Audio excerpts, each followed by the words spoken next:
Hello everyone, in today's video I will show you how to upload Canva video to YouTube.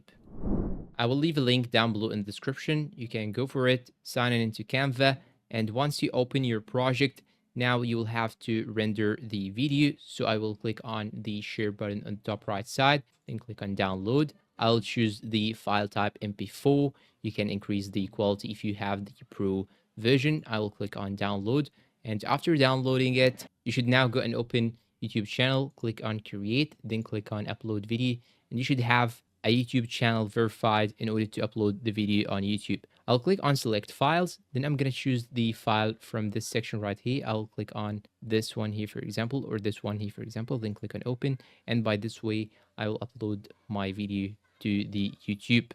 And that's pretty much it. Please support us with like, subscribe to the channel, and turn on the bell icon to get all the new videos. Thanks for watching and goodbye.